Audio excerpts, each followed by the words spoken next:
NICL AO 2023 की recruitment notification का official PDF out हो चुका है आज सुबह।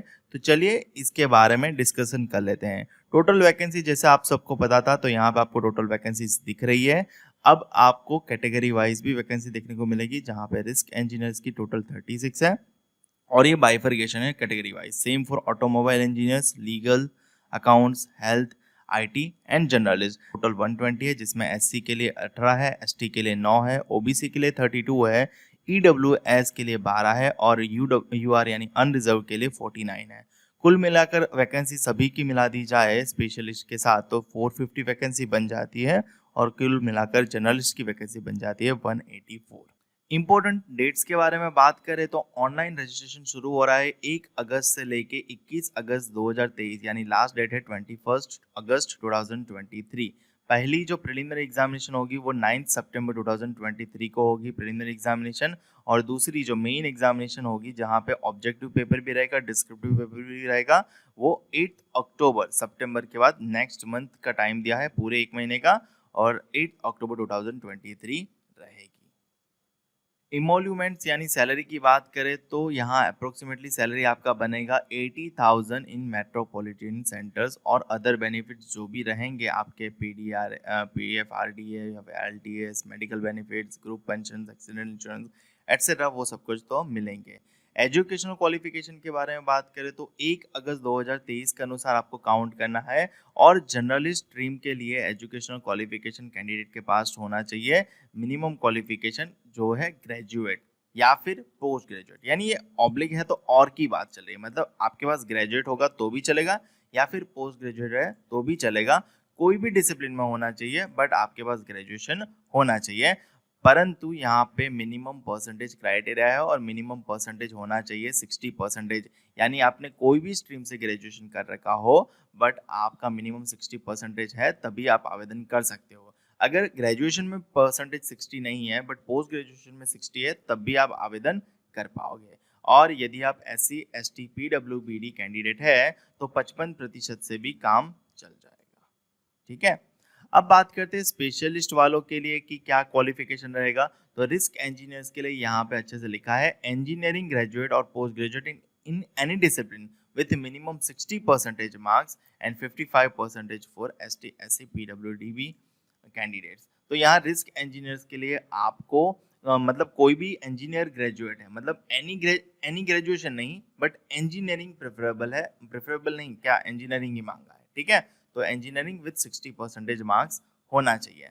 ऑटोमोबाइल इंजीनियर्स के लिए बात करूँ तो BE BTech ME MTech automobile engineering with minimum 60% और ग्रेजुएट और post graduate in mechanical engineering with minimum 60% तो भी चलेगा, together with diploma at least in one year automobile engineering.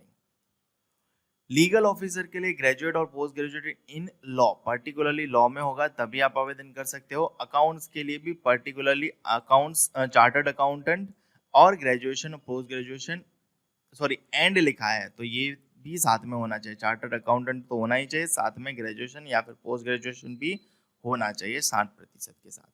Health के लिए MBBS MD MS PG medical degree या फिर BDS MDS या फिर BA MS BHMS graduate post graduate from a recognised university with at least 60% marks होना ही चाहिए।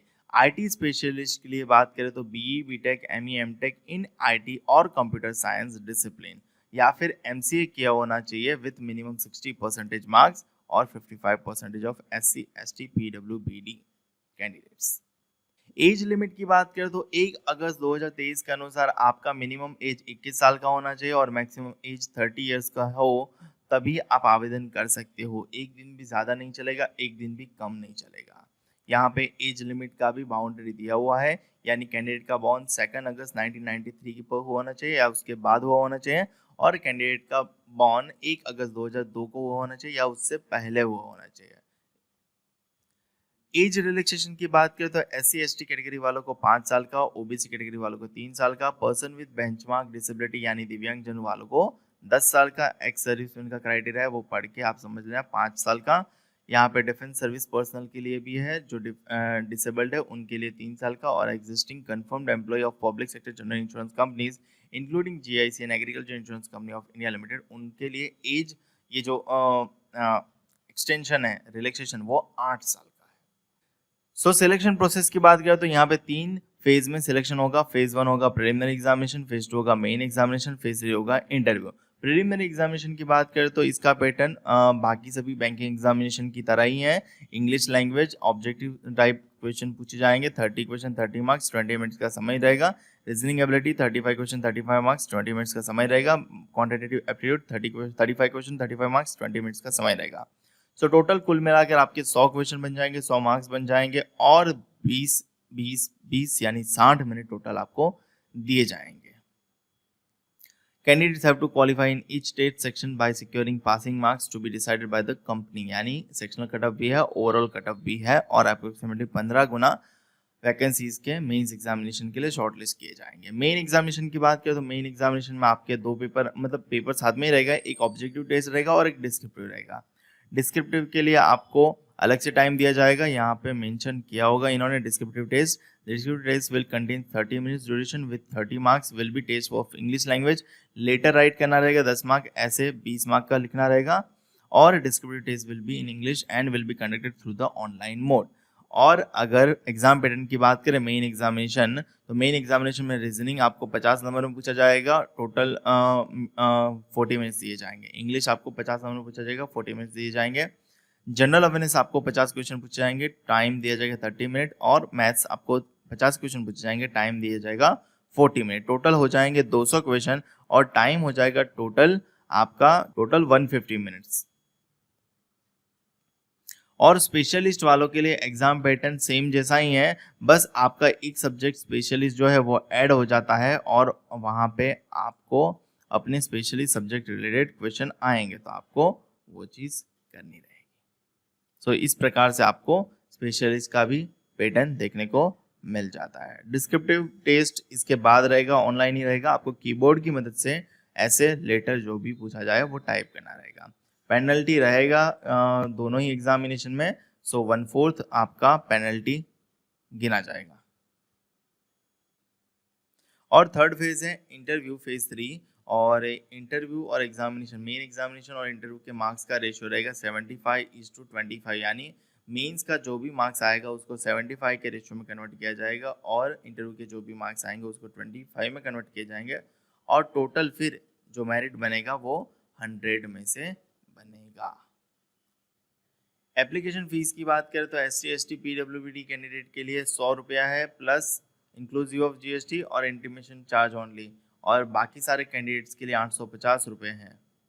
Examination centre की बात करें प्रिलिमिनरी, तो आपको यहाँ पे स्टेट वाइज एग्जामिनेशन सेंटर देखने को मिल रहे होंगे, तो इनके अनुसार आपको जहाँ पे भी मतलब जो कैंडिडेट होता है जिस स्टेट से, तो आप वहाँ पे स्टेट चॉइस और सेंटर चॉइस कर सकते हैं।